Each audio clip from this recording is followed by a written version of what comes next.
Aujourd'hui, chez nous, 22% des terres agricoles sont encore polluées au chlordécone. Le Nord-Atlantique reste le plus touché. Mais ce serait une goutte d'eau comparée aux autres aliments importés que nous mangeons tous les jours. Pour le président de l'association écologiste Puma, ce n'est pas nos terres qu'il faut diaboliser. Le problème se situe là, dans l'importation. Ça, c'est truffé de problèmes. Et simplement, il suffit de voir les poulets qu'on vend en bord de route, les poulets que l'on vend à 1,15 € du kilo. Nous disons attention, ça c'est chargé, éminemment chargé de choses. Il y a beaucoup de perturbateurs endocriniens dedans.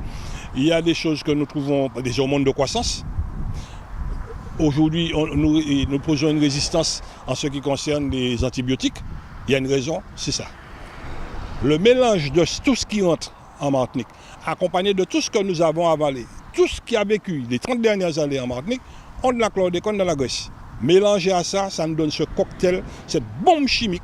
Car aujourd'hui, nous consommons plus de 90% de denrées importées, des produits venus de l'Union européenne et de l'international, où les normes en matière de culture sont parfois loin d'être aussi drastiques qu'en France.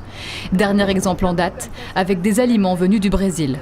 Dans la viande importée du Brésil, là, aujourd'hui, le gouvernement vient de prendre des dispositions pour qu'on puisse amplifier cette importation. Bon. Donc manifestement, cette viande chargée d'hormones de croissance et de toutes sortes de choses pour faire rapidement des sous, on vous vend un poulet au bout de 2 mois. On vous vend un bœuf qui, bon, au bout de 4-5 mois, il a obtenu la croissance normale.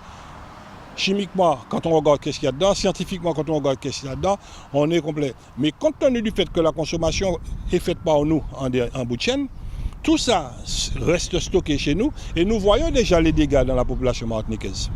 Des conséquences désastreuses sur notre santé, accroissement du nombre de cancers, anomalies génitales et même retards mentaux, la liste est longue. La faute aux politiques selon Florent Grabin. Nos élus préfèrent fortement prendre de l'importation. On a plus de 1 million de repas par jour en Martinique. Ça génère de l'octroi de mer. On n'a pas d'octroi de mer sur la production locale. Donc on préfère importer, ça permet d'avoir une caisse pleine pour pouvoir faire tourner les collectivités. Des profits qui se feraient donc au détriment de la santé des Martiniquais. L'association écologiste appelle aujourd'hui à une prise de conscience rapide du gouvernement pour réglementer ces importations et favoriser enfin les productions locales.